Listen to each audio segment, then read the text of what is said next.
Gravar. Opa.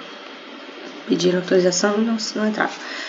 Bom dia, pessoal. Então, vou já começando, já são 10 e pouquinho, e como vai ficar gravado também, depois o pessoal assiste aí. Eu vi sobre essas questões todas, nós estamos fazendo aqui essa aula remota por conta das dificuldades aí, né, que o pessoal está tendo de receber as bolsas auxílio e tudo que está acontecendo aí. Queria ter conseguido terminar o período antes, mas eu realmente me enrolei muito, questão minha mesmo.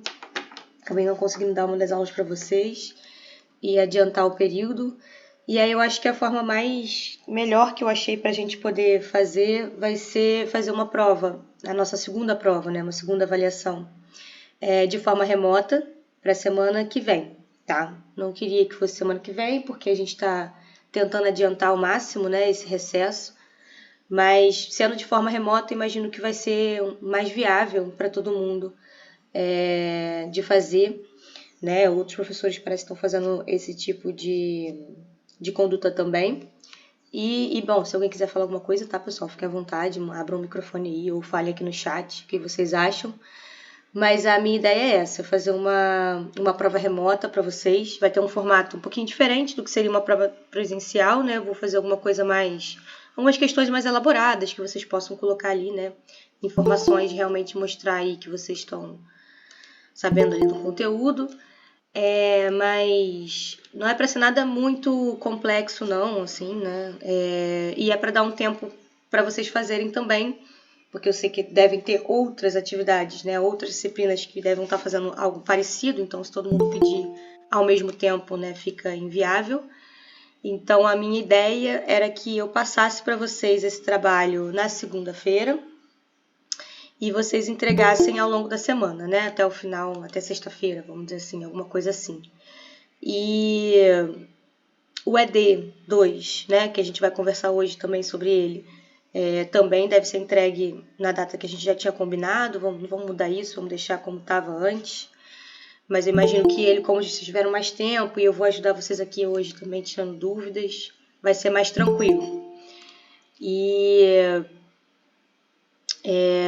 Mas em relação a essa prova remota, a ideia são menos questões, nada que seja muito longo. A Maria Eduarda perguntou aqui, tá. Nada que seja muito longo e a gente possa, então, fazer essa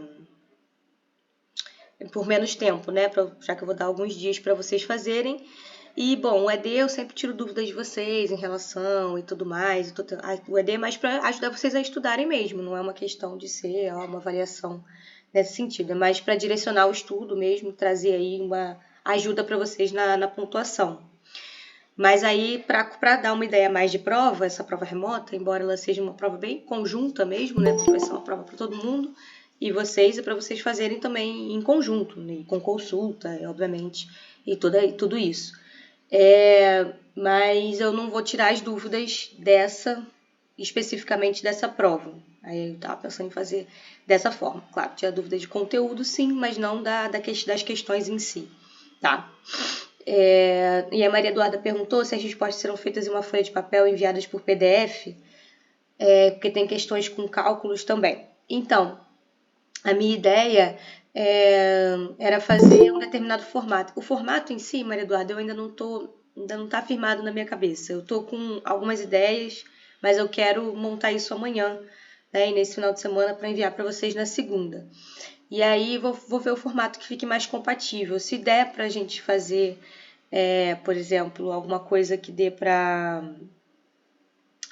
enviar digitalmente, eu acho mais fácil do que o pessoal ter que fazer folha de papel e enviar por PDF, porque nem todo mundo vai conseguir digitalizar bem.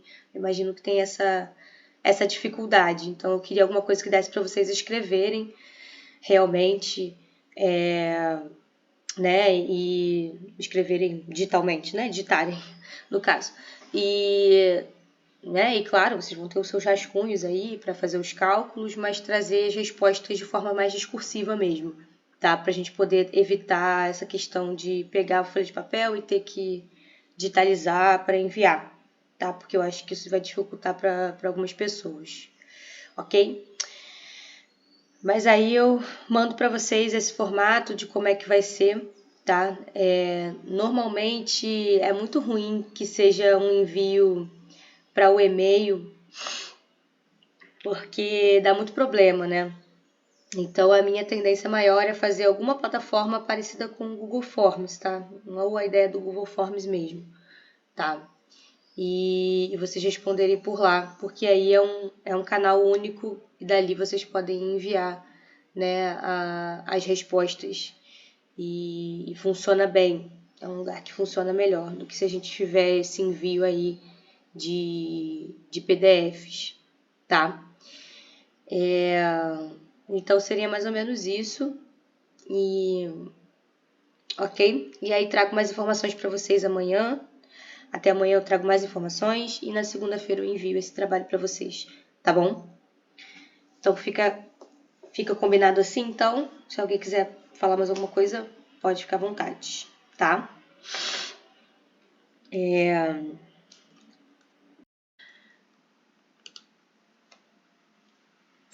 Bom, pessoal, já tô gravando aqui e vamos falar um pouquinho sobre as perguntas aí que vocês me trouxeram, tirar umas dúvidas em relação aos padrões de herança nos heredogramas, como é que eles aparecem, e depois vamos fazer questão no ED disso, para poder ficar correlacionado, tá? Os modos de herança que a gente vai ver em heredogramas, né? Que existem vários, a gente falou de muita coisa, né? E aí parece que pode aparecer tudo nos heredogramas, mas né, nos que a gente vai estudar vão ser os mais simples, tá? Então, o que eu foquem sempre no que eu apresentei em aula, que é para vocês não pegarem conteúdos a mais, né? Não sei onde é que vocês estão buscando. Então, sempre a gente vai pensar em modos de herança os mais comuns, que seria ou autossômico, ou ligado ao X, tá? E ou recessivo ou dominante, tá ok? E a gente trouxe algumas características lá em aula, né? Nos slides aí que vocês pegaram também, que falou sobre esses padrões. Por exemplo, os autossômicos recessivos aparecem mais ou menos como esses dois exemplos aqui de heredogramas, tá? A gente vê que, por ser autossômico, está relacionado a um cromossomo autossômico. O cromossomo autossômico está presente em sexo biológico feminino e sexo biológico masculino, tá? Então, eles vão ser afetados de forma igual, em igual proporção, tá? Então, sempre vai ter ali, ó, um indivíduo, ó, sexo masculino e sexo feminino, um de cada, ou dois de cada, ou três de cada, ou três, dois, ou próximos, né? Quantidades próximas. Nunca vai ter muito mais de um do que do outro, tá? Então, isso já indica o autossômico. Para ser recessivo, no caso, né, o indivíduo vai ter que ser homozigoto para esse fenótipo aparecer, tá? Então, vai ser comum o salto de geração, que a gente chama, tá? O que é o salto de geração? São indivíduos que não são afetados, gerando um indivíduo afetado, tá? Então, o que é saltar? Tem uma geração aqui em que a gente tem um indivíduo afetado, e aí depois vem uma geração, duas gerações, em que não tem indivíduos afetados, porque eles estão carregando aquele alelo, esses indivíduos estão carregando o alelo, mas não estão manifestando. E depois volta a aparecer lá na frente, em uma outra geração mais à frente, volta a aparecer aquele fenótipo, tá? Aquela característica. Então, isso é saltar. Não estava aparecendo e volta a aparecer mais lá na frente, tá? Então, isso acontece por quê? Porque indivíduos afetados os indivíduos podem ser afetados sem que os pais sejam, tá? Os pais podem ser heterozigotos, tá? Aqui uma outra aqui um casamento consanguíneo e aqui sem ser consanguíneo, né? Mas aqui são indivíduos que são heterozigotos que conseguem gerar essa prole, né? Com o alelo recessivo duplamente e aí sim trazendo a característica, tá? A gente deu o exemplo, né, desse tipo de característica autossômica recessiva como a atrofia muscular espinhal, tá? A AME é um tipo. O autossômico dominante, autossômico já expliquei, mas para ser dominante, a gente pensa diferente, né? Não vai ser aquela ideia lá do recessivo. Normalmente não vai ter salto de geração, tá? Por quê? Porque o indivíduo que vai entregar aquele alelo para a sua prole, entregando aquele alelo para a prole, se ele tem aquele alelo, ele também é afetado. Então, todo indivíduo afetado tem pelo menos um dos seus progenitores afetados. Então, se esse indivíduo aqui ele é afetado, ou o pai ou a mãe é afetado, tá? Se esse aqui é afetado, ou o pai ou a mãe é afetado, tá? E por aí vai, ok? Quando a gente pensa em herança ligada ao X, tá? Aí a colega me perguntou, né? Professora, eu não entendi muito bem o formato do heredograma, como é que ele aparece, sendo recessivo ligado ao X. O dominante ligado ao X, ela tinha entendido. Vamos lá. Sendo ligado ao X, a gente tem que pensar já em proporções aí diferentes, distribuição dos indivíduos afetados diferente pelo sexo que eles apresentam. Então, aqui a gente vê mais indivíduos, a cada um indivíduo do sexo biológico feminino afetado, a gente tem 3 indivíduos do sexo biológico masculino afetados. Então, já é um indicativo de que é uma herança ligada ao X, tá? Agora, sendo recessiva, temos que pensar que o indivíduo vai ter que ser homozigoto para o fenótipo se manifestar, tá? Para ser homozigoto, né, tem que apresentar somente aquele alelo. Só que a gente tem que pensar que indivíduos do sexo biológico feminino têm 2 cromossomos X. Vamos lá. Indivíduos do sexo biológico feminino vão ter 2 cromossomos X, tá? Então, aí, para ser afetado, vai ter que carregar o alelo recessivo. Estou chamando esse alelo recessivo de Azinho. Vai ter que carregar o alelo recessivo duplamente para poder ser afetado. E indivíduos do sexo biológico masculino, eles só carregam um cromossomo X, tá? Então, tendo um alelo, né, afetado, né, um alelo para aquela característica recessivo no cromossomo X já é o suficiente para o indivíduo ser afetado, tá? Enquanto que esse indivíduo aqui só vai ser afetado se duplamente aparecer aí lá no cromossomo X esse alelo. Então, percebam, acho que a maior dica aqui percebam que vai ser mais difícil isso aqui acontecer do que isso aqui acontecer, tá? Então, o que vai acontecer? Aquela proporção que eu falei para vocês que era diferente, né, entre indivíduo do sexo biológico masculino e feminino, que traz essa ideia de não ser autossômico e de ser ligado ao X, pensa que quando é recessivo, é mais provável de aparecer em indivíduos do sexo biológico masculino, tá? Mais frequente aí, como coloco aqui, em indivíduos do sexo biológico masculino, que é o que acontece aqui. Já mata a charada dessa forma, tá? E isso, a gente vai falar aqui daqui a pouco, é diferente, tá? Tem que pensar de outra maneira. Então, nos cruzamentos, isso aqui acontece, então, eu tô falando, pensa que é mais fácil disso aqui acontecer do que isso daqui. Porque nos cruzamentos, vão ter cruzamentos em que tem indivíduos que não são afetados do sexo biológico feminino, mas elas podem não ser afetadas e carregarem um alelo. O indivíduo do sexo biológico masculino não, se ele carrega, ele já é afetado, tá? Aqui eu ainda posso carregar sem ser afetado, tá? E aí, nos cruzamentos que vão se suceder, né?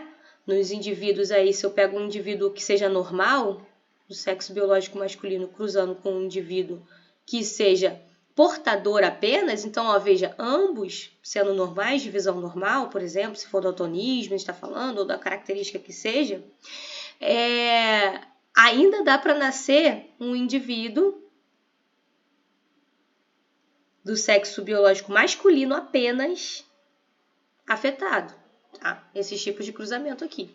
Mas aí só sexo biológico masculino que pode ser afetado. Então, isso traz essa maior frequência, tá? Aqui. Agora, né, um exemplo seria a distrofia muscular de Duchenne, o daltonismo é outro exemplo. Tá? E aí, a gente tem a herança ligada ao X dominante. A herança ligada ao X dominante já é diferente, proporção diferente entre indivíduo sexo biológico masculino e feminino afetados. Eu tenho 2 indivíduos sexo biológico masculino para 1, 2, 3, 4, 5, 6, 7 do sexo biológico feminino sendo afetado, tá? Então, já é diferente, já é indicativo de que não está autossômico, que é ligado ao X, tá? Sendo dominante agora, tá? Basta o indivíduo ser heterozigoto e o fenótipo já vai se manifestar. Então, os indivíduos que sejam assim vão ser afetados. Assim, também vão ser afetados, tá? E indivíduos que tiverem lá também carregarem esse alelo e forem de sexo biológico masculino também podem ser afetados, tá? Serão afetados.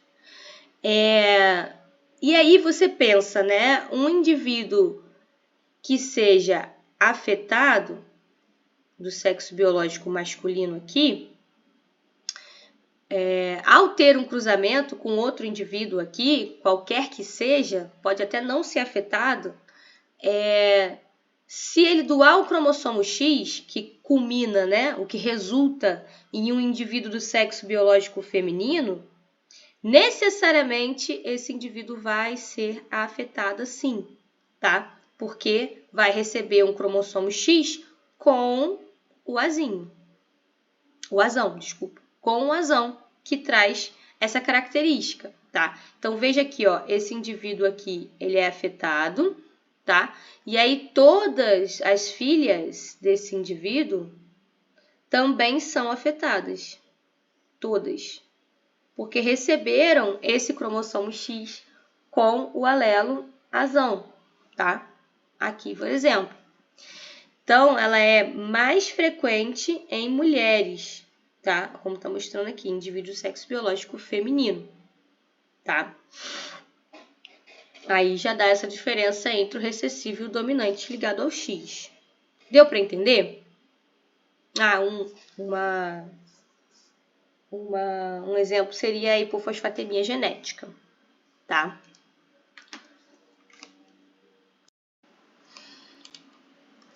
Agora vamos fazer a correlação do que a gente explicou até aqui com essa questão número 12, tá? Do ED.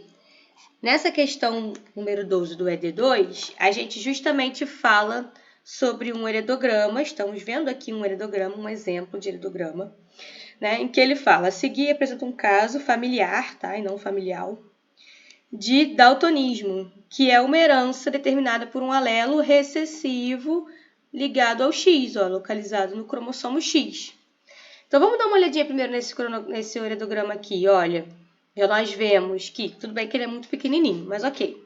Mesmo assim, nós temos 2 indivíduos do sexo biológico masculino afetados para um do sexo feminino. Então, já tem uma diferença aí, né? Mais indivíduo do sexo biológico masculino do que feminino, que já seria um indicativo ligado ao X recessivo, tá? E, de fato, ele já dá essa informação aí na questão. E a menina me perguntou aí, né, uma aluna, a nível, acho, a aluna perguntou, professora, como é que pode esse indivíduo aqui, esse 4 aqui ser afetado, né? Vamos fazer um exercício, sei que não está pedindo no ED especificamente, mas vamos fazer um exercício aqui que também dá uma boa revisada, que é de tentar prever os genótipos do heredograma, é uma coisa que eu posso acabar pedindo também. A gente tem lá, ó, indivíduo do sexo biológico masculino afetado. Já que é tudo recessivo, é mais fácil começar pelos afetados. Ó, vamos lá. XY, esse cara aqui. E afetado, eu vou botar Dzinho, tá? Dzinho é o alelo para o daltonismo, tá? E Dzão vai ser o alelo para a visão normal. Ok? Então, esse indivíduo aqui seria um XDzinho Y. Esse indivíduo aqui é XX. E aí, tem visão normal. Então, ó, carrega Dzão, com certeza. E no outro lado, vamos dar uma olhada aqui.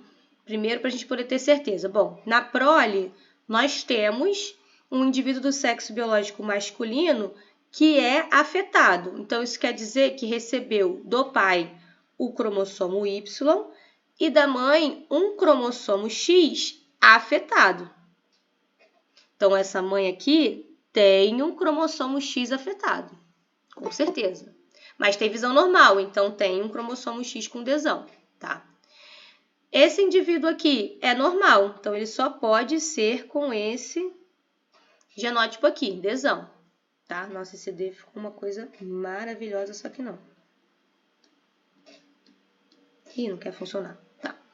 E aí, nós temos esse indivíduo aqui, XX, que não é afetado, tá? Então, tem um Dzão aqui, mas é filho de uma pessoa, de um pai daltônico. Então, recebeu esse X aqui com certeza, não recebeu o Y, né? Recebeu o X.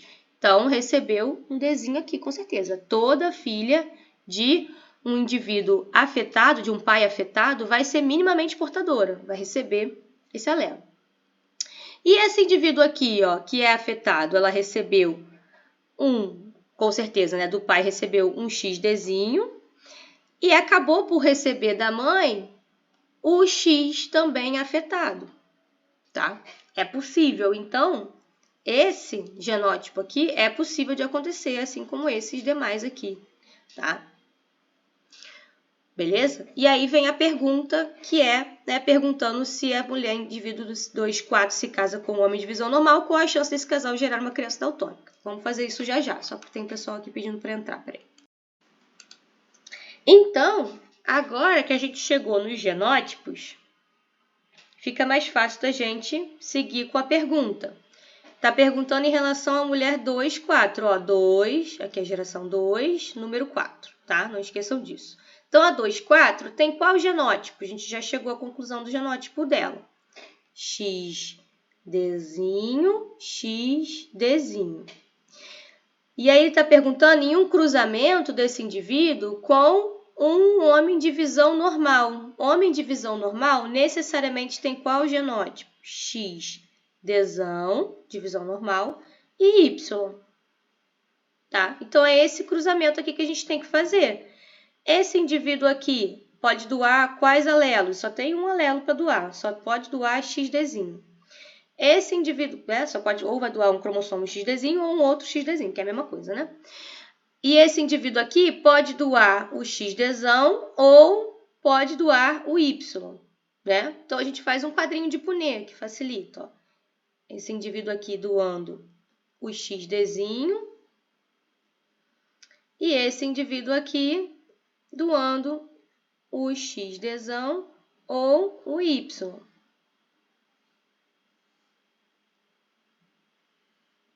Tá? Vamos fazer lá o nosso quadrinho de Punnett vai ser mais curtinho, porque esse indivíduo aqui só pode doar esse alelo aqui mesmo.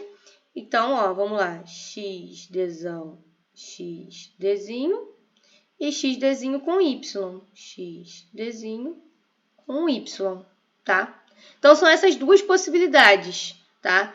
Metade das chances em duas entradas, né? Num total de 2, eu tenho uma chance, né? Então, metade das chances de nascer um indivíduo do sexo biológico feminino e portadora e 50% de chance, metade das chances, de nascer um indivíduo do sexo biológico masculino e afetado com daltonismo. E essa era a pergunta, qual a chance desse casal gerar uma criança daltônica? Criança, nem estou falando qual o sexo, uma criança daltônica. Metade das chances, tá? Tem 50% de chance de nascer esse bebê ser daltônico. E aí, necessariamente, nesse caso, vai ser do sexo biológico masculino. Ok? Deu para entender isso aí? Pessoal, podem me interromper a qualquer momento, tá? Que vocês tiverem dúvidas. Ok? Vamos lá. Na questão número 4, que vocês pediram aí para a gente dar uma olhada do ED, a gente pergunta o seguinte questão, né? O gene que codifica a enzima tirosinase, que é o gene TYR, é necessário para a produção de melanina, pigmento na pele em humanos, tá? E o alelo recessivo desse gene, TYRzinho, determina o albinismo, tá? E ele é recessivo, então já estou falando que é recessivo, dominância completa, tá? Acontecendo. Indivíduos, então, homozigotos para esse alelo recessivo aí, TYRzinho, não produzem a melanina, enquanto, né, tem albinismo. Enquanto os indivíduos heterozigotos, TYRzão e TYRzinho, tá, não são afetados, tá? ok? Heterozigoto não é afetado. Então, dominância completa. Um homem e uma mulher normais, ou seja, não apresentam o albinismo, tiveram uma criança albina, que é uma afirmação, tá? Eu não estou perguntando, eu estou afirmando. Então, vamos já desenhar isso. Vamos desenhar esse negócio que ele acabou de falar. Um homem, indivíduo sexo biológico masculino, e uma mulher.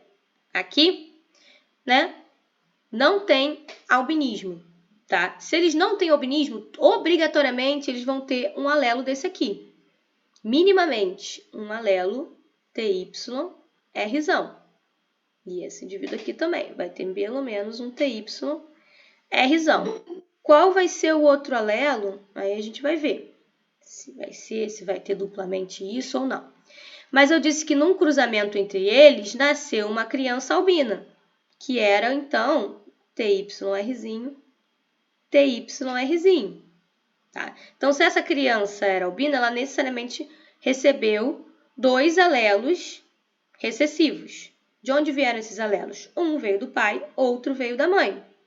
TYRzinho veio daqui e TYRzinho veio daqui. Então, obrigatoriamente, esses pais são heterozigotos, porque eu afirmei isso aqui, tá? E aí a pergunta é, qual a probabilidade da segunda criança desse casal também nascer albina? Basta fazer o quadrinho de Punnett, tá? Agora, um quadrinho de 4 entradas, porque esse indivíduo aqui, do sexo biológico masculino, pode doar ou esse alelo ou esse alelo. E a mãe também pode doar esse alelo ou esse alelo, tá? Ou um ou o outro. Então, eu vou ter essa possibilidade aqui e essa possibilidade aqui. E eu vou ter essa possibilidade aqui ou essa possibilidade aqui, tá? Então, fica um quadrinho 2x2 de 4 entradinhas. Só fazer os cruzamentos, ó. Esse com esse dá dominante com dominante. Aqui dá dominante com recessivo. Aqui dá dominante com recessivo. E aqui dá recessivo com recessivo. Tá? Então, eu tenho heterozigoto, homozigoto dominante e homozigoto recessivo. Uma chance de ser homozigoto recessivo, né? Para 2 de ser heterozigoto, para 1 de ser homozigoto dominante, ou, no caso, 3 chances de ser não albino, de ser normal, esses 3 indivíduos aqui, embora com genótipos diferentes, né? Ou esse, vão ser os 3 normais, né? E para uma chance de ser albino, tá? Num total de quanto? 1, 2, 3, 4. Num total de 4, tá? Então, é uma chance de ser esse aqui, que seria o albino, nascer uma outra criança assim, né? Então, ser albino, uma chance em 4, tá? 1/4, ou 25%. Também pode falar 25%, tá? Ok? Ninguém ficou com dúvida nesse? Então, na questão 4, estão perguntando aqui, professora, você falou ali que um homem e uma mulher normais tiveram uma criança albina. Então, se eles já tiveram antes, isso muda a probabilidade? Isso muda no sentido de que essa informação te deu a certeza que esses indivíduos são heterozigotos. Deu para entender?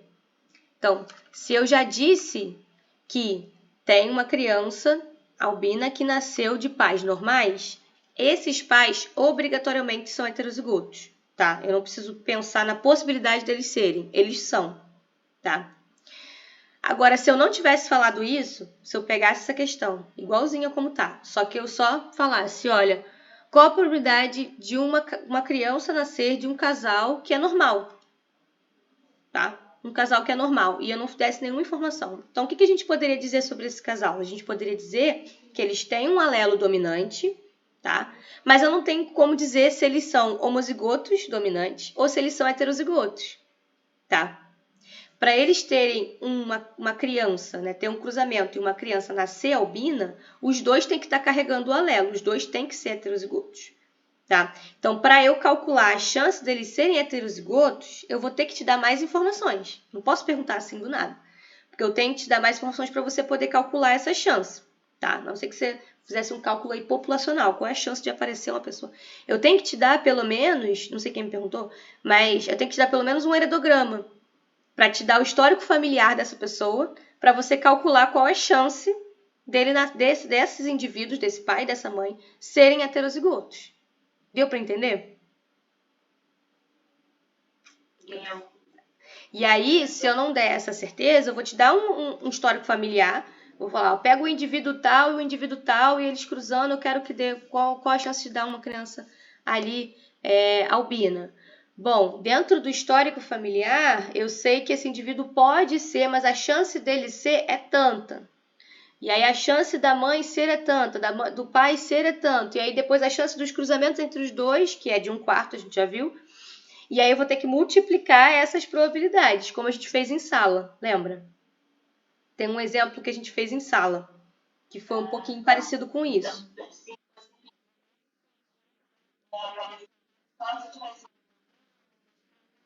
A probabilidade. Isso. Como a gente fez em sala de aula, a gente fez uma questão assim, tá? Que tinha um indivíduo lá do heredograma, que a gente não sabia se tinha certeza se era heterozigoto ou não, e aí a gente calculou a chance desse indivíduo ser heterozigoto, tá? Pelo cruzamento do qual esse indivíduo nasceu, entendeu? Porque concorda comigo que é diferente. Qual a chance desse indivíduo ser heterozigoto? Mas espera aí, os pais é afetado, não é afetado? Como é que é? Depende, né? E aí, pelo histórico familiar, dava para calcular a chance desse indivíduo ser heterozigoto e depois calcular a chance do filho desse indivíduo nascer também afetado. E aí multiplicar, né? Lembra da regra do E, né? Multiplicar as duas probabilidades para poder você ter, então, o cálculo, tá? A gente fez isso em sala. Dá uma olhadinha lá, porque tem o passo a passo, tá? Na aula de heredogramas mesmo. Ou depois da aula. Treinando, foi uma aula que a gente fez treinando heredogramas, tá? Beleza? Na questão 5, então, se fala o seguinte: com rara exceção, o olho humano colorido é herdado com um alelo dominante azão determinando a cor marrom e o alelo recessivo azinho determina a cor azul. A capacidade de sentir, né? Então, se eu falo determinante recessivo, gente, eu tô falando sempre de dominância completa. Se não for completa, eu vou avisar, tá? Sempre o mais simples. A capacidade de sentir, né, essa substância, né, o feniltilcarbamida, que é o PTC, é como se fosse uma substância que tem um sabor amargo para algumas pessoas e não tem sabor nenhum para outras, tá?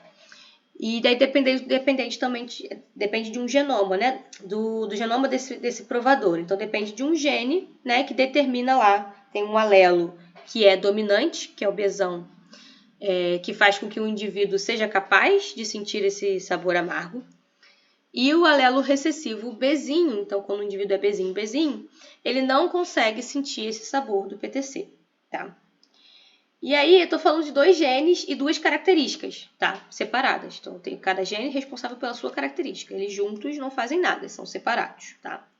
E eu ainda falo que esses genes segregam independentemente, que é pra gente não ficar pensando em questão de ligação gênica. E toda vez que eu falar, considere os genes segregam independentemente, é só para vocês não considerarem aquela parte de ligação gênica que a gente viu, tá? Não precisa ficar assustado com essa afirmação, tá?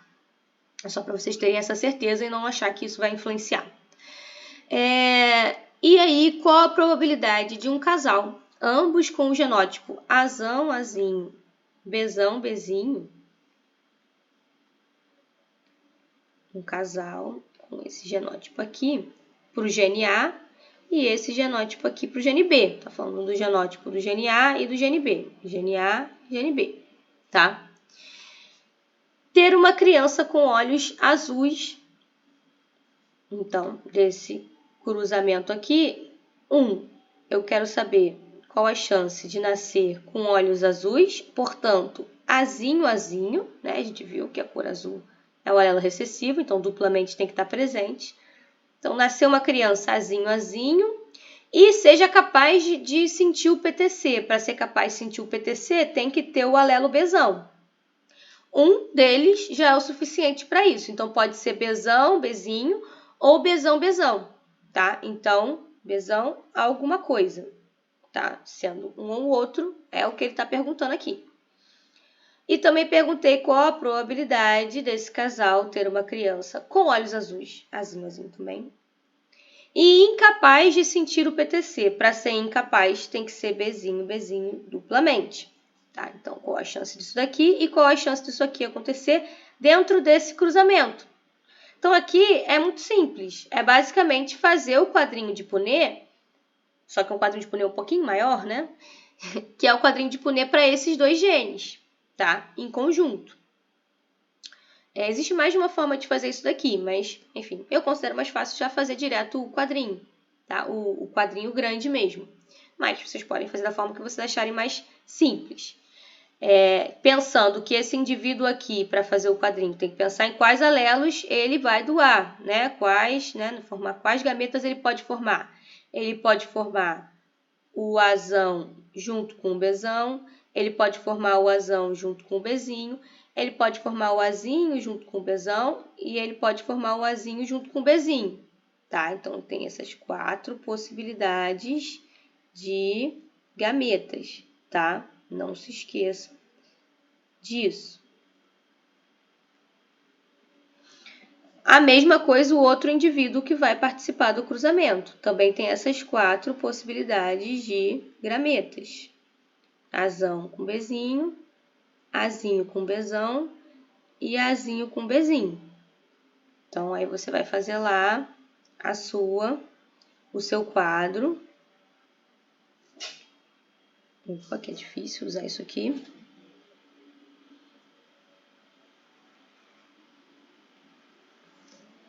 Aqui, aqui, aqui, aqui e aqui. Não vou completar o quadro todo para a gente não tomar muito tempo, tá? Mas, se vocês derem uma treinadinha nisso daqui, vai ser simples de fazer. Ainda mais se vocês estão fazendo de casa, mais tranquilo até do que fazer na hora da prova, que seja curta, né? Ó, vai cruzar azão, Bzão, azão, Bzão. Então, azão, azão, Bzão, Bzão. Azão, azão, Bzão, Bzinho.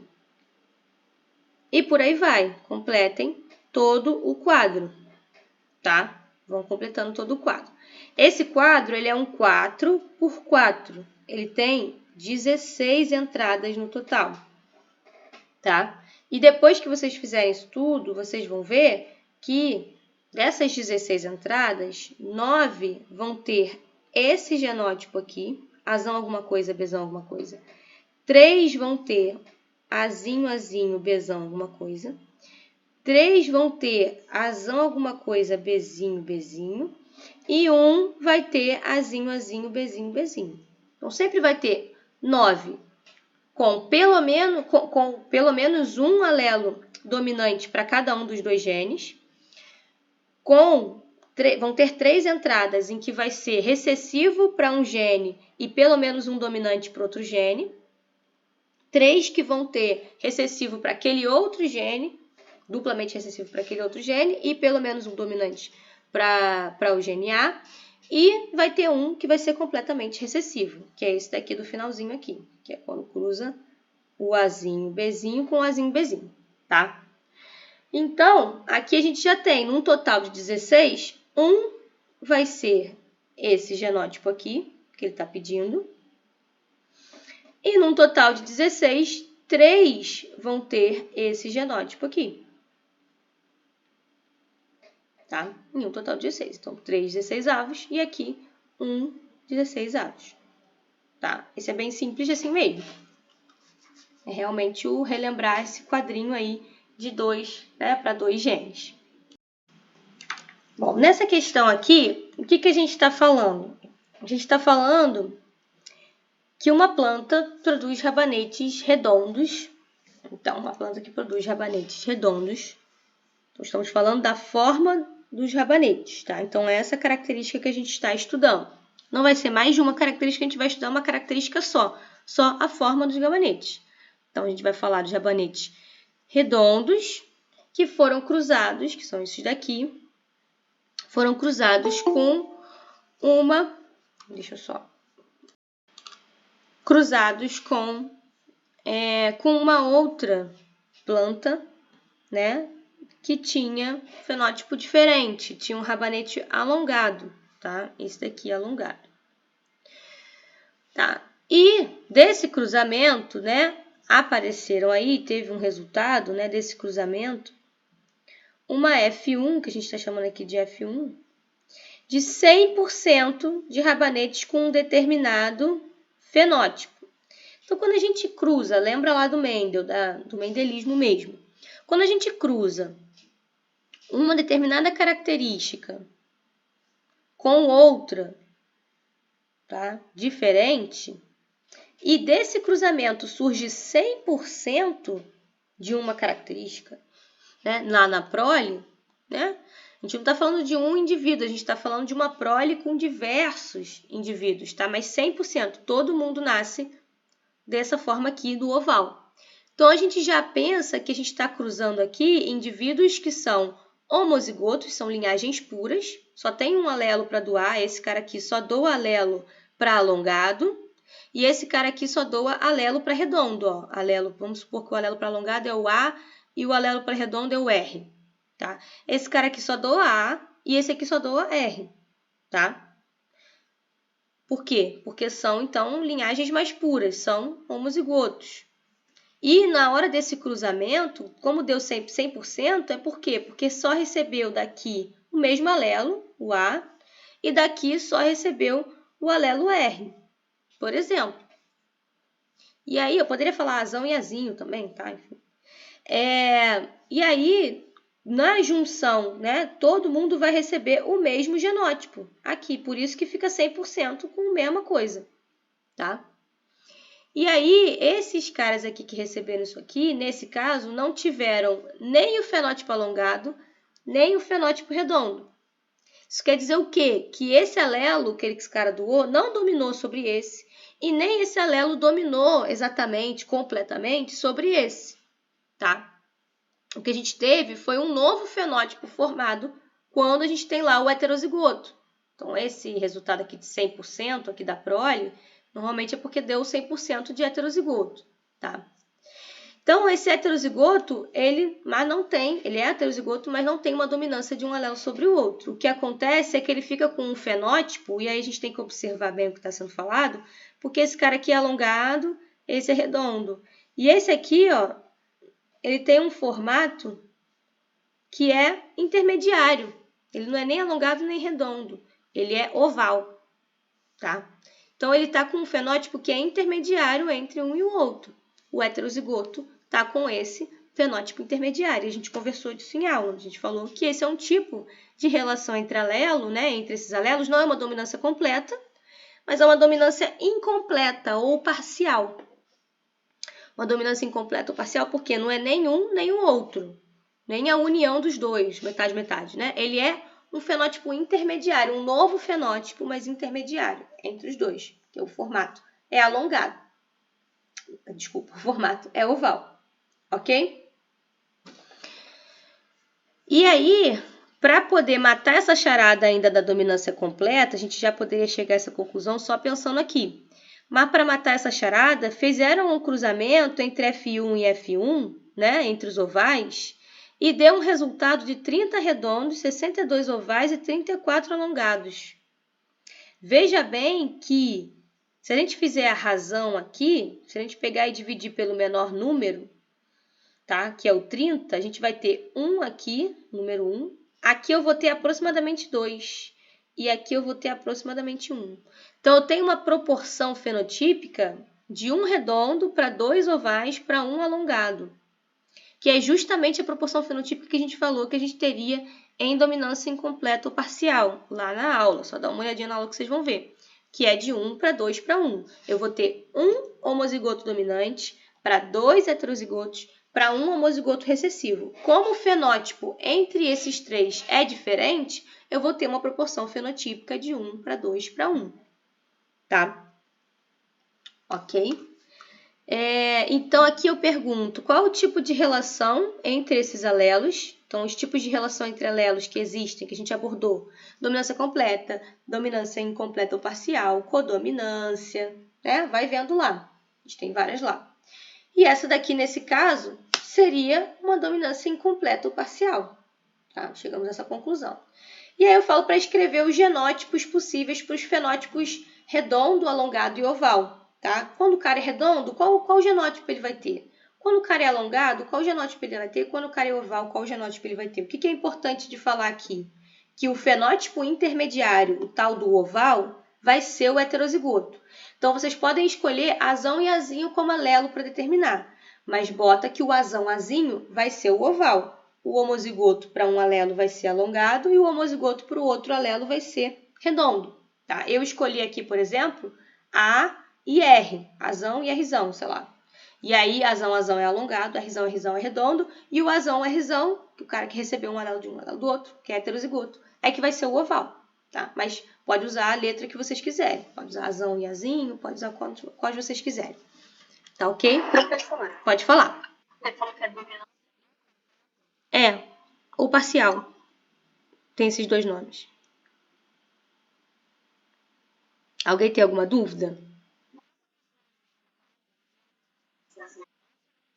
Eu não perguntei isso. Não pedi para justificar. Pode ser que eu peça depois, né, na próxima. Mas aqui eu não perguntei, então não precisa, tá? Só falei qual o tipo de relação. Se eu botar o tipo de relação, tá certo? É isso. E escrevo os genótipos aí, como na letra B, tá? Beleza? Vamos lá. Nessa questão aqui, número 8, é o seguinte. É um pouco parecida com essa questão anterior que eu trouxe para vocês do rabanete, tá? É um pouco parecida, porque eu estou dando essas informações, falo dos cruzamentos, dou o resultado dos cruzamentos, e nesse caso aqui eu pedi para explicar a genética dessas diferenças de coloração, que a gente vai falar aqui, criar os símbolos, tá? E chegar lá no genótipo para os fenótipos descritos, tá? E aí, nessa daqui, eu dou os resultados aí do cruzamento e tudo mais. E a partir dessa observação desse cruzamento que a gente chega na conclusão. A dos rabanetes é só um pouco mais simples, tá? A gente já mata a charada já olhando ali a característica do próprio. Mas a gente tem lá o resultado da proporção fenotípica que nos dá essa certeza, né? Aí aqui, o que está dizendo? Um canil tinha uma subestação de trabalho onde criou para venda Cocker Spaniel de coloração chocolate. E aí eu já falo aqui, ó, por várias gerações. Aqui eu já dei uma certeza para vocês que eu nem dei na última questão, mas a gente chega a essa conclusão também. Mas eu nem dei na última questão, mas aqui eu estou dando certeza para vocês que eu cultivei, eu criei esses Cocker Spaniels para venda por várias gerações, eles na mesma tipo de fenótipo, todos eles sendo com a coloração chocolate. O fenótipo que a gente está estudando aqui é coloração. E chocolate, só tinha chocolate, cruzava chocolate com chocolate, com chocolate, com chocolate, por várias gerações. Então, aqui já traz aquele conceito de linhagem pura, que a gente falou. O cara que é linhagem pura, ele vai ser homozigoto para aquele gene. Tá? Então, ele vai ser homozigoto para esse alelo aqui que traz a coloração chocolate. Tá? Ou esses alelos, enfim. Os responsáveis pelo canil decidiram fundir seus negócios com os de outro canil, tá? Que só criava Cocker Spaniel vermelho, um outro fenótipo. Também só criava, nesse sentido de ser linhagem pura e ser homozigoto. E as novas ideias de negócio incluíam passar para uma geração mista. Assim, eles cruzaram os animais das duas linhagens, cruzaram o chocolate com vermelho. Tá? Então, eles fizeram o cruzamento do chocolate homozigoto, de linhagem pura, com o vermelho, homozigoto, de linhagem pura. Tá? E o que a gente teve nesse cruzamento aqui? A gente, então, tem uma geração P aqui, linhagem pura, e aí a gente vai ter uma F1. Essa primeira geração que nasceu, ó, e a gente obteve uma prole inteiramente, no sentido de que 100%, tá? Foi da coloração preta. tá? Então, a F1, 100% de cachorrinhos pretos. Coloração preta. E, depois disso, eles fizeram o quê? Cruzaram a F1 com a F1. Cruzaram F1 com F1 e tiveram uma geração F2, tá? Machos e fêmeas de pelagem preta, assim obtidos, foram cruzados uns com os outros, para finalmente formar a linhagem mista, que foi a nossa F2. E o resultado dessa prole resultou em, aí, ó, o resultado que foi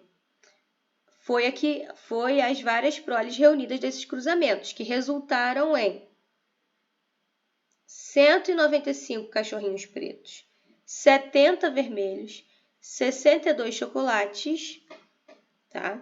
Então, 195, 70, 62 e 21.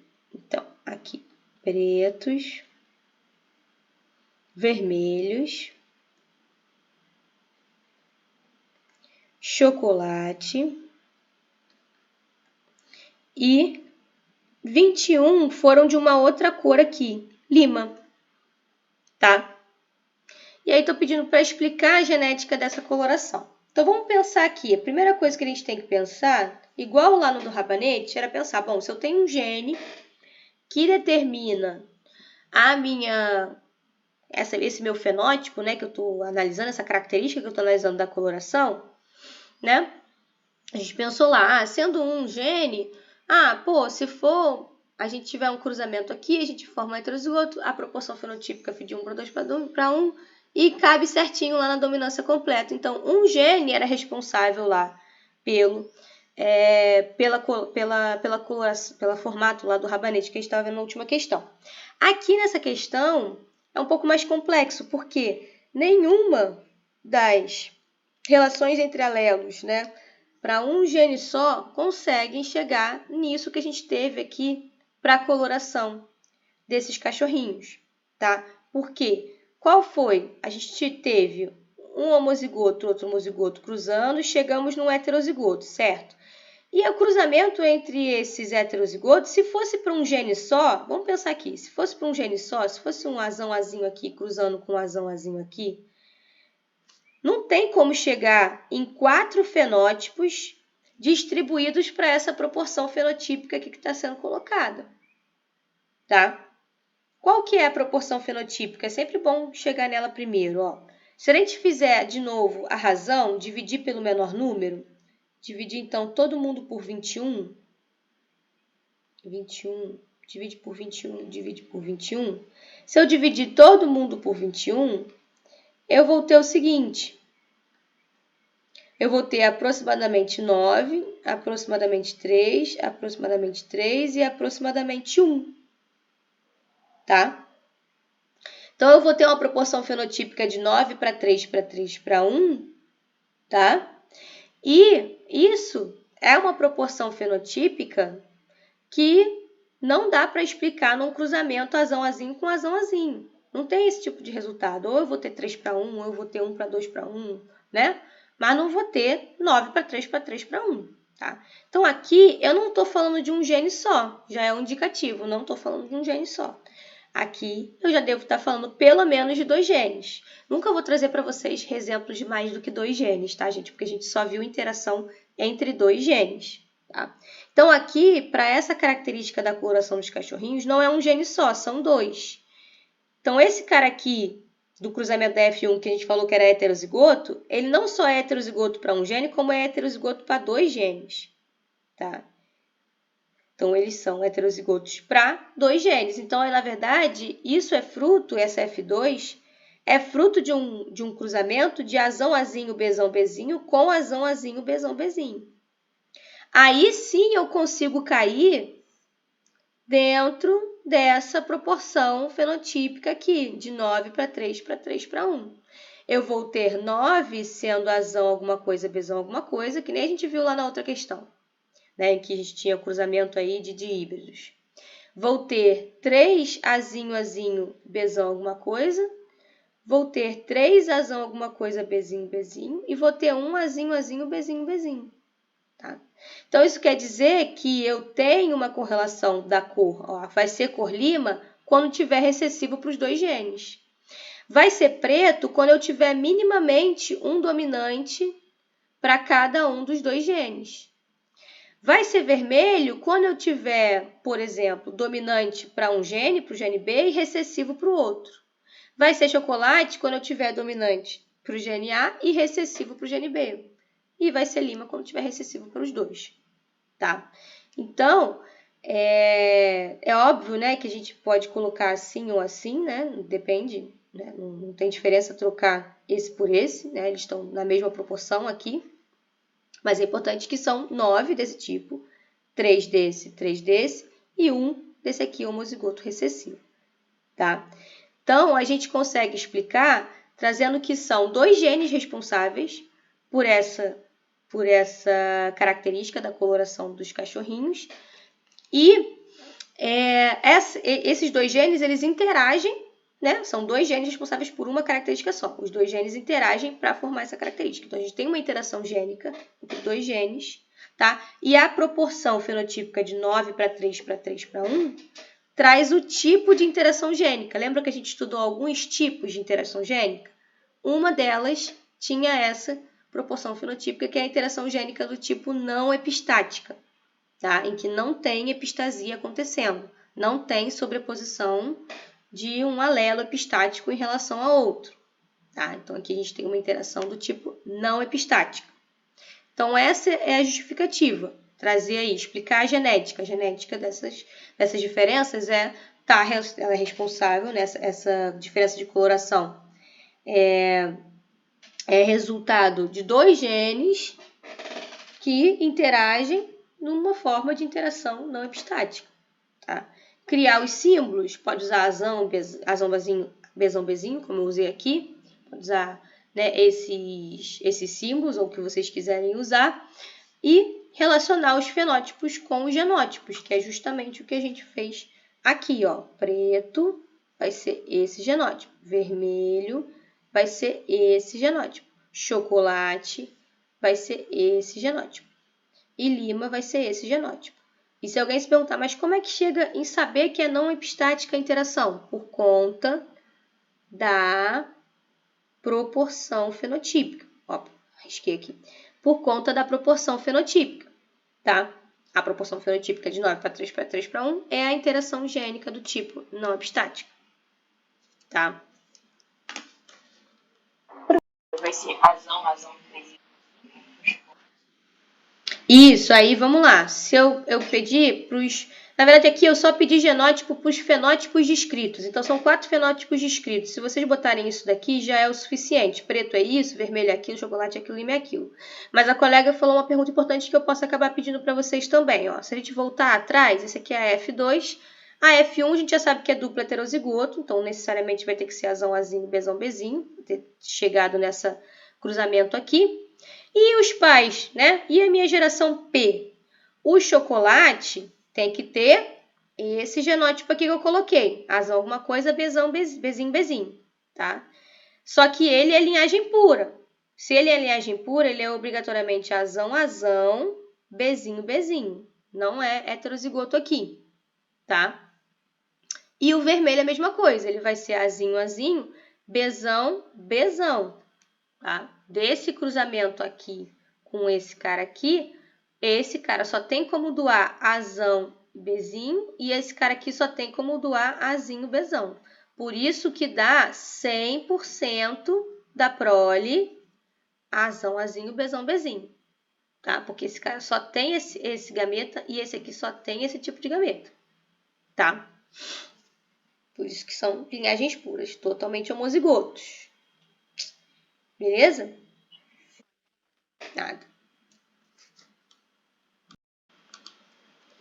Ainda dentro dessa puxada que a gente acabou de falar de interação gênica, essa questão aí do Cocker Spaniel é sobre isso, só para relembrar, o que é interação gênica? É quando a gente tem mais de um gene, tá? E a gente estudou isso para 2 genes só, não precisa pensar em 3, 4, 5, não. Mas para mais de um gene influenciando a mesma característica. Pensa lá na questão do Cocker Spaniel. A característica é coloração lá do cachorro. Eu não estou falando de mais de uma característica, eu estou falando de uma característica só, tá? É diferente da questão do olhos azuis e do PTC, tá? Que eram 2 características diferentes, cada gene responsável por uma, tá? Ali no Cocker Spaniel não, tem uma característica só, que é a coloração do cachorro, mas eu tenho 2 genes influenciando ali, que estão interagindo para poder chegar naquela característica, tá? Em qual vai ser o fenótipo daquela característica, daquele indivíduo, tá? E nos cruzamentos de híbridos entre os indivíduos, né? Que estão ali entre... quando a gente tem a interação gênica acontecendo, essa interação ela pode ser de vários tipos, tá? Essa interação pode ser, a gente viu 4 tipos. A gente viu a interação de genes, né, de 2 genes na mesma via bioquímica, o que traz uma proporção fenotípica de 9:7. A gente vai ter os indivíduos que têm, né, pelo menos um alelo dominante para cada um dos 2 genes, vão ser 9, vão ter um fenótipo. E todos os outros genótipos obtidos vão ter o mesmo fenótipo. E aí, por isso, eu vou ter uma proporção 9:7. Tá? 9 de um fenótipo para 7 do outro fenótipo. Vão ser só 2 fenótipos. Interação na mesma via bioquímica.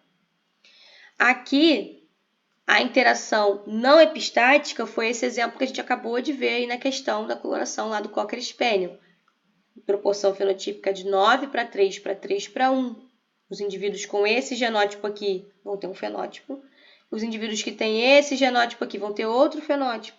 Os indivíduos com esse genótipo aqui vão ter um outro fenótipo. E com totalmente recessivo vão ter um outro fenótipo, um 4º fenótipo. Então, são 4 fenótipos diferentes numa proporção 9:3 para 3:1. Essa interação é a interação não epistática, sem sobreposição de um alelo epistático ali em relação aos alelos do outro gene. Quando a gente tem epistasia acontecendo, então tem um alelo que é epistático, um alelo que se sobrepõe, tá? Quando esse alelo se sobrepõe, aí eu trago essa proporção fenotípica para 12:3:1, quando esse alelo epistático ele é dominante, tá? E aí eu tenho a epistasia do tipo dominante. Aqui eu estou mostrando que o alelo azão é sendo epistático, por exemplo, aqui ó. O alelo azão é epistático. Então, isso quer dizer que os indivíduos que têm o fenótipo, né, que têm o azão presente, vão ter tudo o mesmo fenótipo. Teve o azão aqui, não importa o que está no gene B. Tá? Não importa o que está no gene B. Vai ter todo mundo o mesmo fenótipo. Então, vão ser 12 deles para 3 desse outro genótipo aqui, quando o alelo azão não está mais presente, e para 1 desse outro fenótipo aqui, que o alelo azão não está presente, e nem o alelo bezão. Tá? Na epistasia recessiva, o alelo epistático, aqui demonstrei como sendo o azinho, ele é recessivo. O alelo epistático sendo recessivo é uma epistasia recessiva. Tá? E aí, nesse caso aqui, a gente vai ter ó, uma proporção fenotípica de 9:3:4. Tá? A proporção fenotípica de 9:3:4 é porque a gente tem aí, ó, para esse genótipo eu tenho um fenótipo, para esse genótipo aqui eu tenho esse fenótipo aqui. E quando o azinho está presente, mas está presente duplamente, né? O recessivo ele tem que estar presente duplamente para a epistasia acontecer. Quando o dominante está lá, a epistasia não está acontecendo. E aí, quando eu tenho esse meu alelo epistático recessivo presente duplamente, ele pega e fica com o mesmo fenótipo, não importa o que está lá no gene B, tá? Sendo Bzão ou sendo Bzinho, vai ter o mesmo fenótipo. E aí a proporção fica de 9:3:4, tá? Beleza? Então, seria isso aí, para essas possibilidades aqui, tá ok? Tem um exemplo, uma questão, mas é que eu não pedi a genética da coloração, da questão toda, essa questão número 7 da vaca. É um tipo de epistasia recessiva. Se vocês verem a explicação, é um tipo de epistasia recessiva. Bom, pessoal, essa questão aqui é bem interessante, que ela fala o seguinte, já vai trazer a parte que a gente estudou de alterações cromossômicas. Então, deem uma olhada lá nos slides de alterações cromossômicas que pode ajudar vocês também a entender um pouco mais. Aqui eu falo que para vocês considerarem uma célula humana, tá? É um organismo diploide, que é um organismo diploide, tem um N de 23, o nosso N é 23, a gente já falou bastante sobre isso, o nosso 2N é 46, tá? Nós temos aí 46 cromossomos no total, são 23 pares, 2 de cada um desses 23, tá? E aí uma célula desse organismo vai entrar aí em meiose, tá? Então vai meiose, lembra da meiose? Meiose não é mitose, né? Meiose é quando a gente forma os gametas, tá? A meiose, para a gente chegar lá nos gametas, né, a gente tem uma célula lá que tem um par de cromossomos. Ó, não tem um par não, né? No caso, a célula humana vai ter 23 pares, mas eu não vou desenhar uma célula com 23 pares de cromossomos. Vou mostrar um par só aqui, um deles, né? Aqui é uma célula 2N, tá? Com o par aqui, ó, esse cromossomo é par desse, tá? Para ela fazer a meiose, essa célula ela se duplica, a replicação ali acontece, tá? E aí formam-se as cromátides irmãs ali, tá? Então fica duplicadinha. E aí essa célula ela se divide 2 vezes. São 2 etapas de divisão para meiose, tá? Ela se divide em 2, separando os pares de cromossomos. Então esse parzinho aqui de cromossomos dão adeus um para o outro e vai um para uma célula e outro para outra, tá? No caso, vão 23 para uma célula e 23 para outra. Mas eles ainda estão duplicados, tá vendo? As cromátides irmãs ainda estão aqui.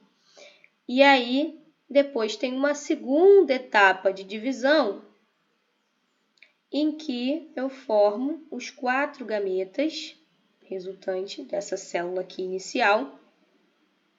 E separa-se as cromátides irmãs. Vem uma cromatide irmã para um lado e outra para o outro. Uma cromatide irmã vem para um lado e a outra vem para o outro lado, tá? Então, assim é que a gente fica com as células agora, não mais 2N. 2N é quando a gente está lá com o parzinho. Aqui a gente vai ficar com célula N, tá? Vão ter o N, né? Vão estar haploides. Vão estar aí com 23, né? Aqui eu estou mostrando um só, mas seriam os 23, tá? Para formar, então, esses gametas. E é o que eu falei, nessa divisão que aconteceu, as coisas não aconteceram tão normalmente assim, tá? Espera aí só um minutinho. Bom, não consegui apagar aqui com a borracha, mas aí a gente se vira. Então, o que ele falou aqui o seguinte, né? Que na segunda, né, a primeira divisão meiótica, o que aconteceu nessa meiose? A primeira divisão meiótica, meiose 1, ela aconteceu normalmente, tá? Então, isso daqui seria o que aconteceria normal, se fosse tudo normal. Aqui é o caso da questão, tá? Então, eu tive lá uma célula que se dividiu na primeira divisão meiótica, então essa é a primeira divisão e essa aqui é a segunda divisão, tá, pessoal? Então, na primeira divisão, tudo aconteceu normalmente, então foi um do par para um lado e o outro do par para o outro lado.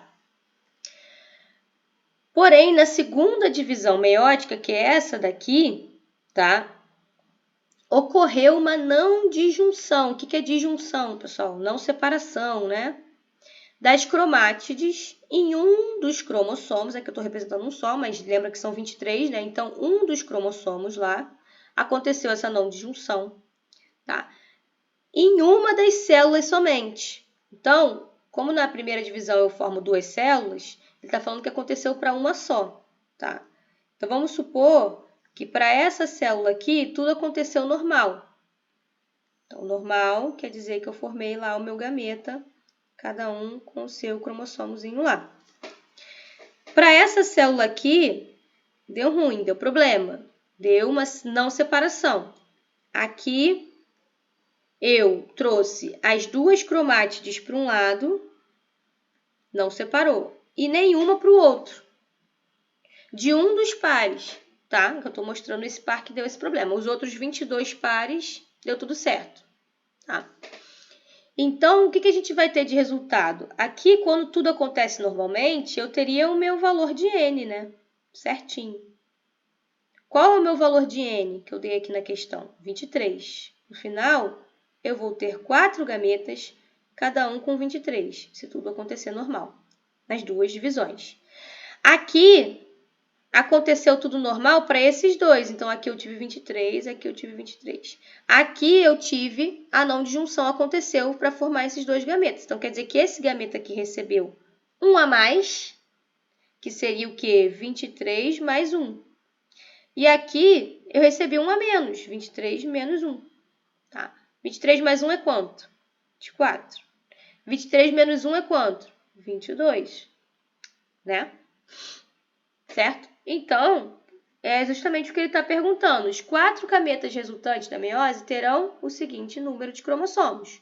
Vão ter esse e esse. Se tudo acontecesse normalmente, seria isso aqui. Se a não disjunção fosse na primeira divisão meiótica, aí eu ia afetar essa célula, e eu ia afetar os 4 gametas, tá? Eu afetei 2 dos gametas apenas, dessas formados, porque eu só afetei uma delas aqui, nessa etapa da segunda divisão meiótica, tá? E isso tem muita correlação com essa questão número 11, que pediram para eu falar também, sobre as monossomias e trissomias, e explique que fenômeno durante a divisão celular do tipo meiose, tá? Pode causar essas alterações cromossômicas numéricas, que a gente falou em sala, né? Que fenômeno é esse? Justamente esse aqui que aconteceu, ó, que a gente falou, a não disjunção, tá? A não disjunção é que traz a formação desses gametas com um número de cromossomos diferente, que aí quando acontecer a fecundação, pensa bem, esse cara aqui tem um a mais. Quando acontecer a fecundação, seja com um gameta desse aqui normal, por exemplo, eu vou ter 3 ao invés de 2 desse par aqui. Se acontecer uma fecundação num gameta normal com esse aqui que ficou sem nenhum do par, eu vou ter um só ao invés de 2. Eu vou ter uma monossomia. Aqui eu vou ter uma trissomia, tá? Então, justamente sobre as monossomias e trissomias, é o que resulta essa não disjunção lá na hora da divisão celular, tá?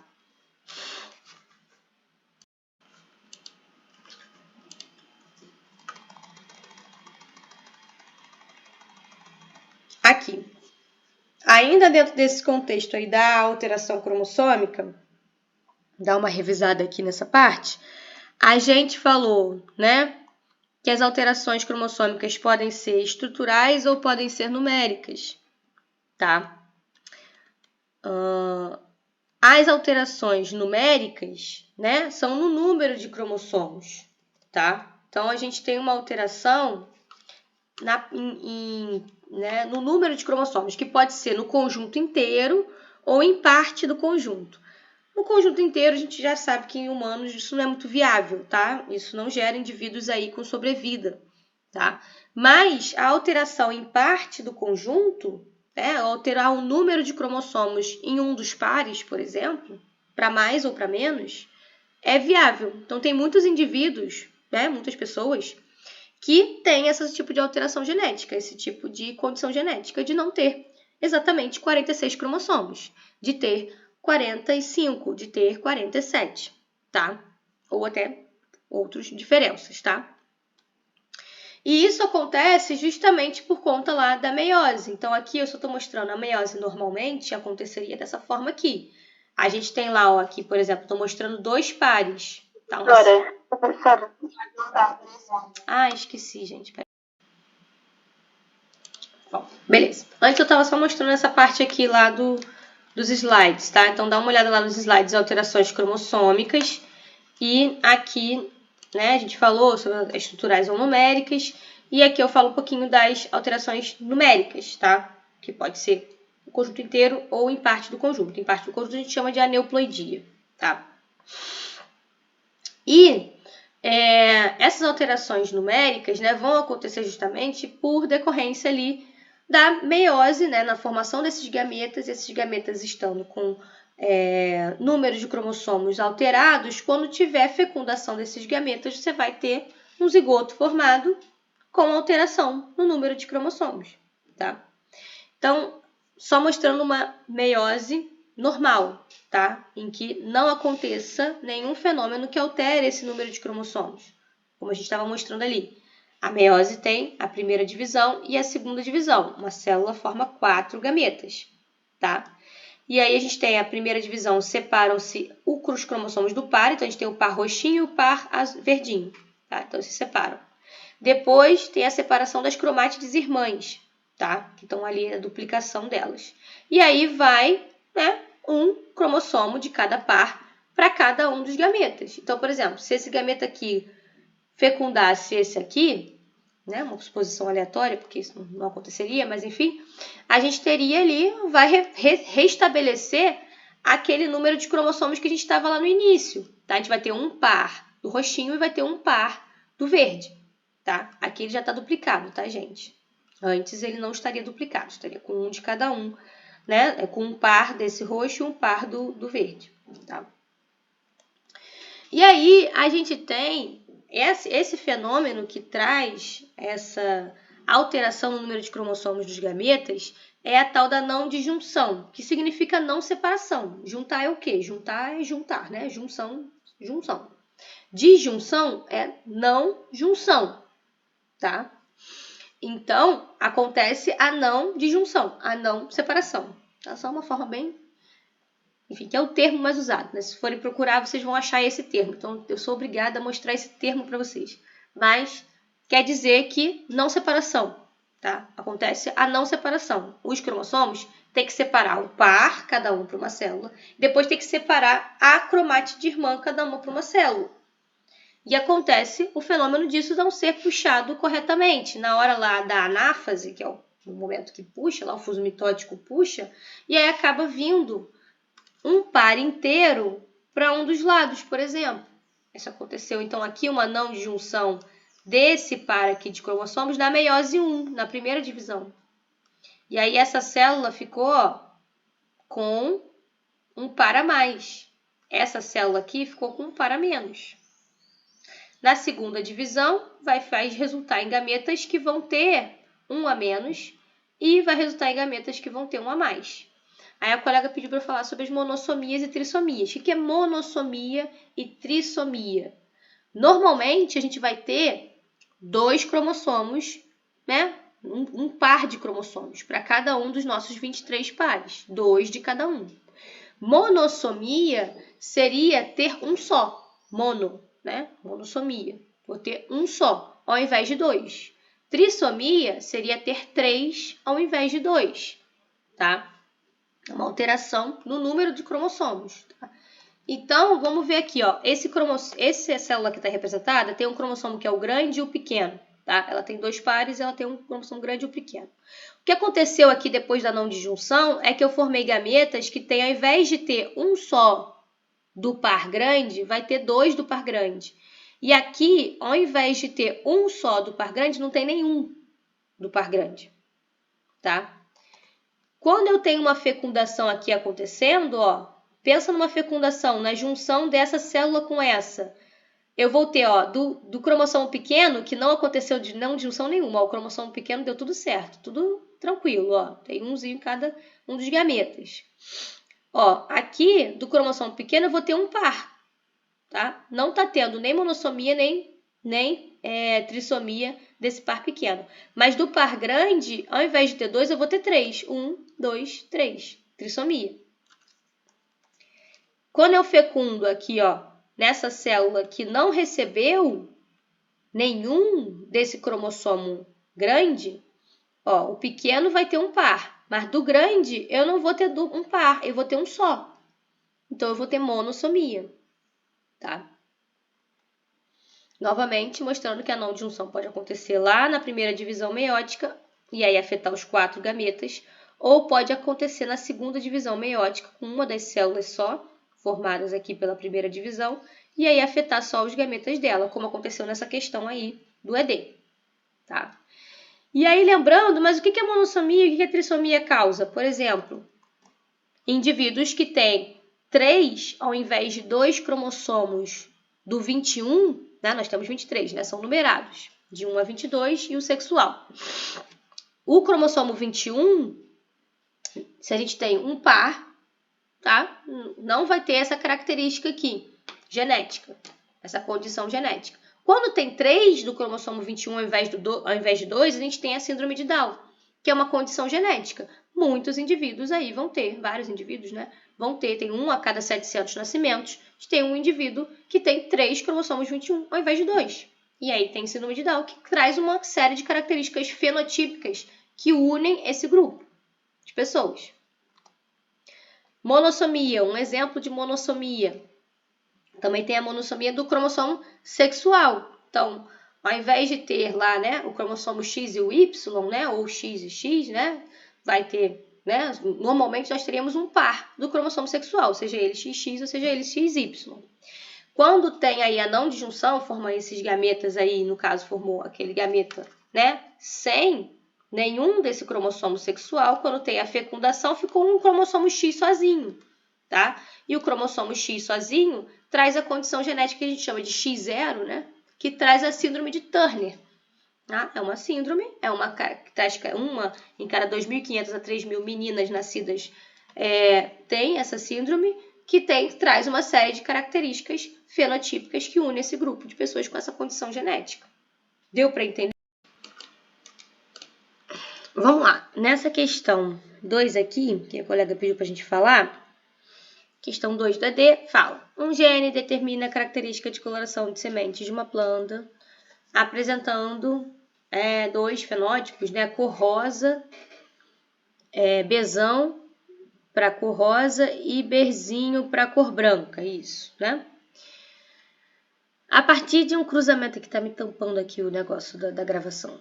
A partir de um cruzamento de plantas com genótipo bezão-bezinho, com plantas de genótipo bezinho-bezinho, onde bezão é dominante em relação a bezinho, quantos fenótipos diferentes serão produzidos e que proporção fenotípica é esperada?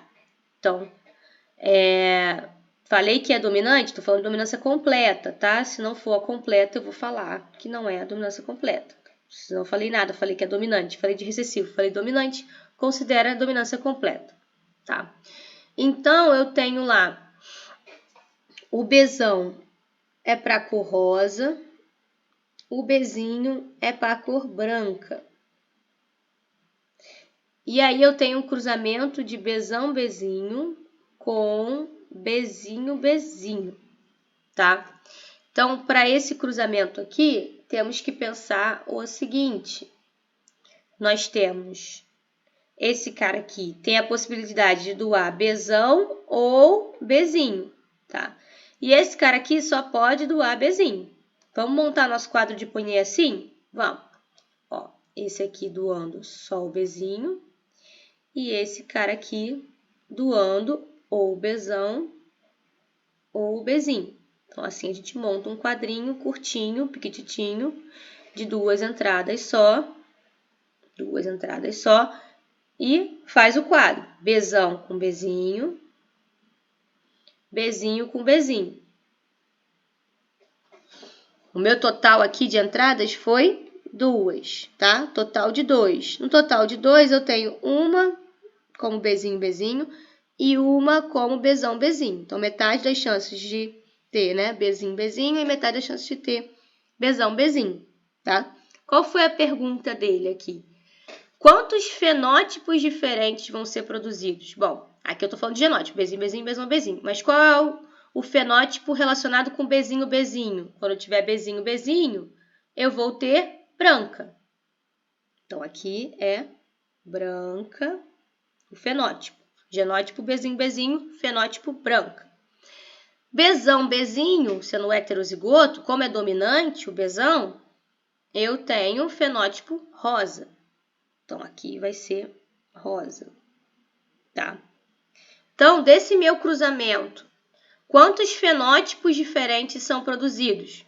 Rosa, branca. 2 fenótipos são produzidos. Então, são 2 fenótipos. Qual é a proporção fenotípica esperada? Tá? A proporção, quando eu falo de proporção, é naquele total. Tá? Eu vou ter um da rosa para cada uma da branca. Tá? Uma proporção 1 para 1. Então, que é metade, metade. Tá? Vamos fazer uma outra possibilidade? Bzão, Bzinho cruzando com Bzão, Bzinho. Bzão, Bzinho cruzando com Bzão, Bzinho. Aqui agora, cada um pode doar cada um desses 2 tipos de fenótipo. Agora eu tenho um quadrinho de 4 entradas, tá? E aí eu vou ter lá Bzão, Bzão, Bzão, Bzinho, Bzão, Bzinho, Bzinho, Bzinho. Aqui o meu total já é 4 e eu vou ter um desse cara aqui para 2 desse heterozigoto para 1 do homozigoto recessivo, tá? Pensando em genótipo. Pensando em fenótipo, esse cara aqui é rosa, esse cara aqui é rosa, esse cara aqui é rosa e esse aqui que é branco, certo? Então, eu tenho um branco para 1, 2, 3 do rosa, tá? Aqui a proporção, aqui eu posso ter 2 fenótipos também, mas a proporção aqui é de 3 do rosa para 1 do branco, tá? Isso aqui não tem a ver com a questão, tá, gente? A questão é isso aqui. Esse aqui é a questão, tá? Daí isso aqui. Se a questão pedisse Bzinho, Bzinho cruzando com Bzinho, Bzinho, aí eu teria isso aqui, 2 fenótipos, 3 para 1. 3 do rosa para 1 do branco, que eu estou falando de fenótipo. Não estou falando de genótipo. Genótipo tem que pensar nos genótipos, né? Que esse cara aqui, esse e esse tem o mesmo fenótipo, mas tem genótipos diferentes. Esse é um genótipo e esse é outro genótipo. Bzão, Bzão é um genótipo, Bzão, Bzinho é outro genótipo. Tá? Ok? Então, só para dar um exemplo. E aí, por aí vai.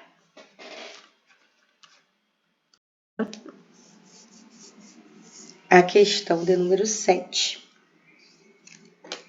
Deixa eu botar aqui quais que a gente já viu. 4, 6. Começou já. Então, essa questão número 7, ela fala aí da cor da pelagem de bovinos, que é determinada por 2 alelos de um único gene. Tá? Então, estamos falando de um gene só, 2 alelos desse gene. Um alelo dominante, Bzão gera a cor preta, tá? Então, um alelo dominante Bzão gera a cor preta, enquanto o correspondente Bzinho gera a cor vermelha, tá?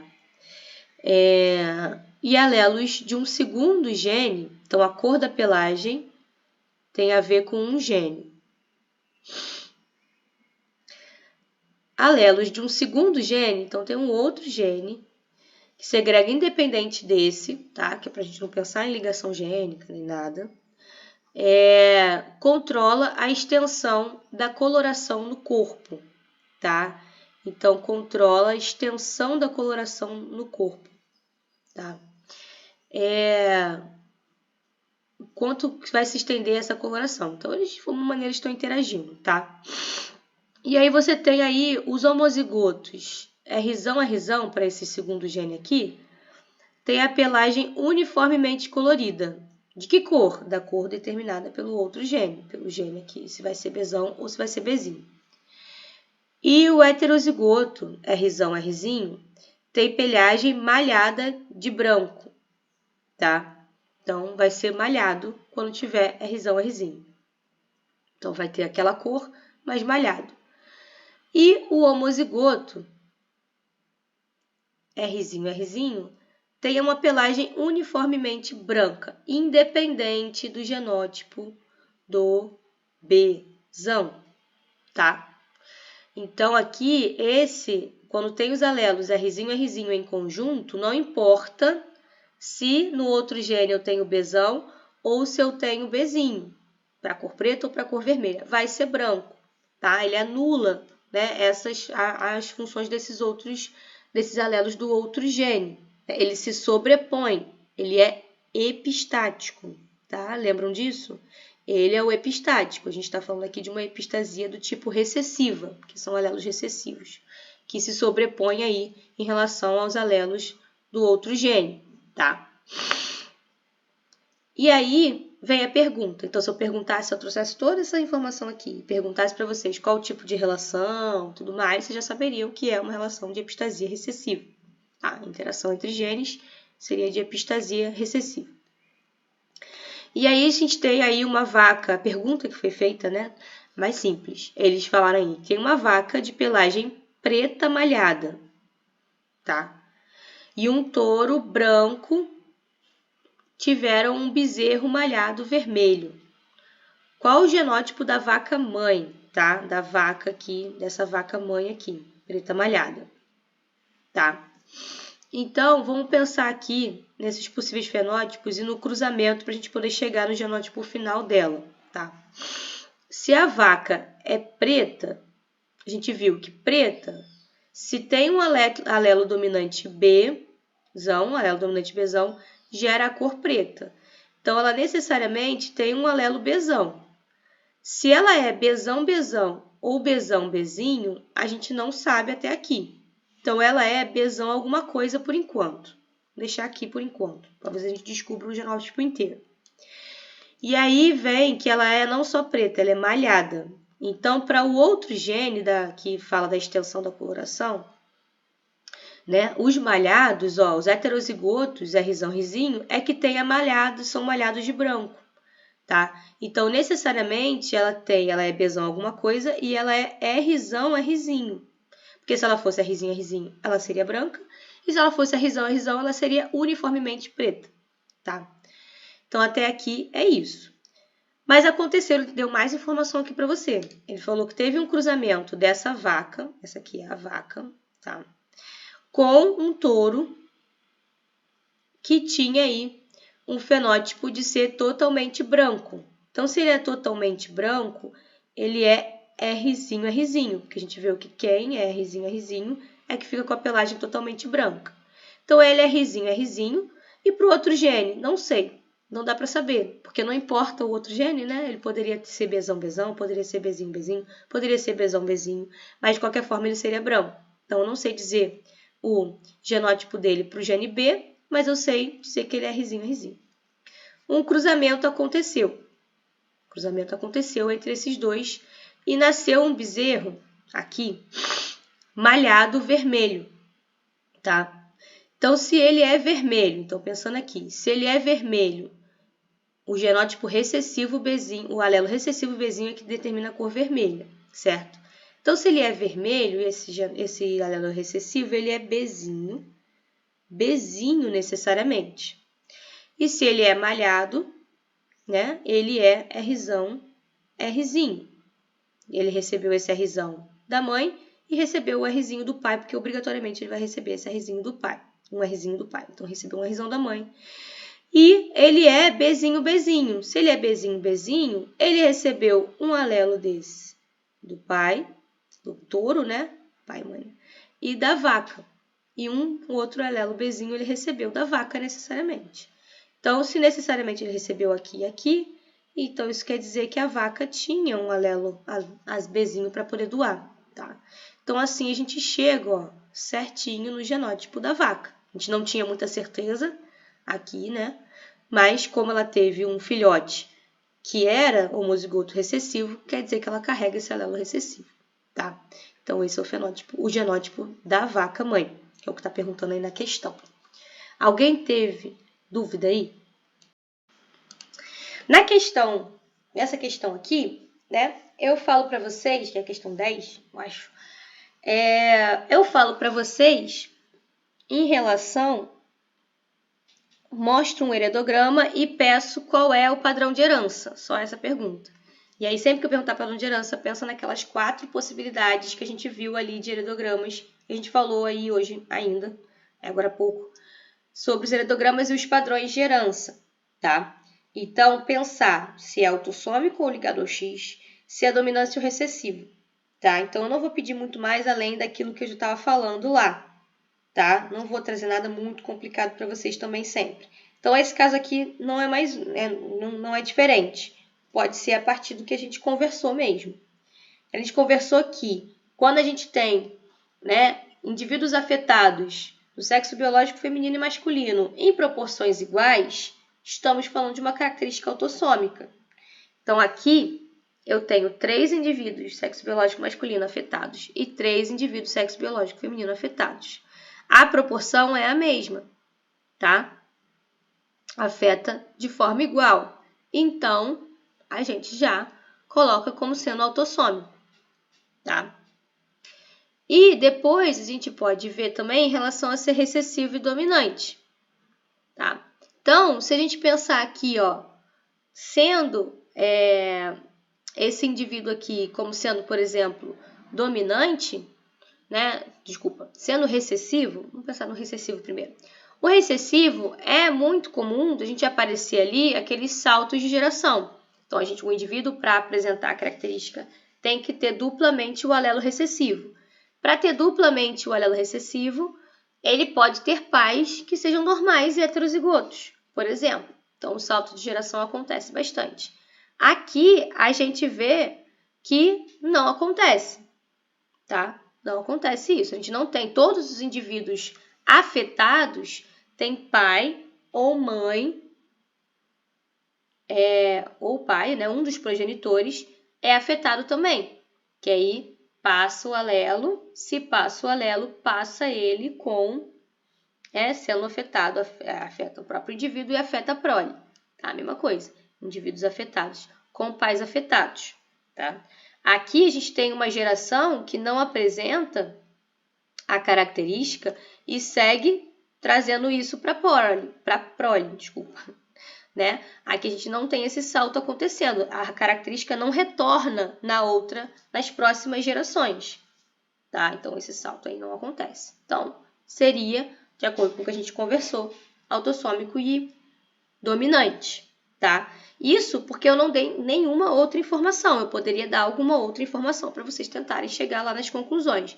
Mas, com essas informações de simplesmente o heredograma e pedir o padrão de herança, atentem aí nas características, tá? Que a gente conversou, para cada uma que a gente conversou ali na aula, reprisando aí os slides. Também quem for assistir depois. Então, pessoal, nosso tempo aqui acabou, mas se vocês tendo mais dúvidas aí, anotadas e tal, mandem para mim por e-mail, sem nenhum problema. Vocês têm o meu e-mail, vou até colocar aqui para quem não tiver, mas eu já mandei o meu e-mail várias vezes para vocês. Mandem um e-mail para mim, escreva lá o que vocês querem saber, o que vocês precisam de ajuda em relação a conteúdo, em relação ao ED. Tá? Ai, professora, mas eu não tenho conteúdo específico. Enfim, fala comigo, né? O que você está precisando, que a gente conversa, tá? E posso até gravar um determinado, se todo mundo tiver, mais de uma pessoa falar, o conteúdo tal, eu posso gravar um vídeo, né, curto, e disponibilizar para vocês também, enfim. O que for precisar aí, vocês avisem, tá? Se vocês não falarem, fica difícil. Professora, pode falar. Quando você decidiu o formato da prova, você pode avisar também por e-mail se a gente vai poder, fazer um pouco na segunda, fazer um pouco na terça, ou tem que fazer tudo no momento em que abrir? Não, eu não vou fazer abrindo e fechando no mesmo dia, não. Porque eu acho que vai enrolar em relação às outras provas que vocês devem estar fazendo. Eu vou mandar como um trabalho, como o ED, sabe? Só que em um tempo mais curto do que o ED, porque o ED eu dou, né, bem antes para vocês, vocês estão fazendo. E eu ajudo vocês a fazer, né? Aqui, né, tô ajudando, conversa, é mais, não é para vocês não terem a resposta, é para vocês fazerem junto comigo, não é para vocês fazerem sozinhos. Mas aí a prova seria com uma proposta parecida com a do ED, mais curto, mas com menos tempo para vocês fazerem, e eu não vou tirar dúvida das questões dessa prova, tá? Posso tirar dúvida de conteúdo, mas não da questão, tá? E aí seria isso, que vocês acham desse formato? Inclusive, pode ser assim. E aí, enfim, se alguém quiser questionar em relação a esse formato, pode mandar mensagem também, tá? A gente conversa. E aí, como a colega falou, avisa pra gente como é que vai ser. Até amanhã eu vou ter certinho, vou saber quantas questões, eu vou saber tudo, as informações para vocês se prepararem para isso. Mas seria semana que vem. Eu não vou conseguir jogar isso para janeiro. Se eu jogasse eu pensei em jogar para janeiro, né? Ou jogar para vocês fazerem até janeiro. Um trabalho um pouco maior e vocês fazerem até janeiro. Eu acho ruim, porque aí vai passar Natal, vai estar com aquele trabalho ali para fazer, acho ruim. E depois aí vocês me entregando em janeiro, eu vou ter que corrigir 80 trabalhos para entregar, para fazer prova final. Então vai ser ruim, tá? Isso, Matheus, seria mais ou menos isso. Disponibilizar na segunda para vocês devolverem até sexta. E aí, Natal em paz, né? Melhor. E aí, depois eu vou dar as notas para vocês até o início de janeiro. Eu vou ter um tempo para poder corrigir melhor. E aí, vocês vão ter a questão da prova final, tá? A prova final, para quem precisar, né, de final, quem ficar com a nota abaixo de 7, vai para a prova final. E aí, a gente pensa nesse formato. Na verdade, a prova final, eu vou talvez fazer no formato remoto também, porque não deve melhorar as coisas até lá. E aí, eu combino com quem precisar de final, tá bom? E quando abrir a prova, tem tempo para fechar? Não vou fazer assim não, Matheus. Vai ser eu entregar para vocês mesmo e vocês têm 5 dias para fazer, tá? Beleza? Façam em conjunto, conversem com os colegas, mas não botem exatamente a mesma resposta, né? Para não ficar muito plágio, tá? Ok? Vai ser discursiva e tal, mas vai dar para todo mundo fazer. Acredito que vai dar certo, tá? A gente vai conseguir contornar esse momento aí complicado de fim de ano, ok? Pessoal, o último encontro nosso, assim, acredito eu, né? Só para quem ficar de final aqui, quiser realmente me encontrar de novo. Mas eu queria agradecer muito a vocês aí, o apoio, enfim, esse semestre. Vocês são uma turma excelente. Então, aí desejo muita sorte no futuro aí de vocês, tá? Tudo de bom para vocês.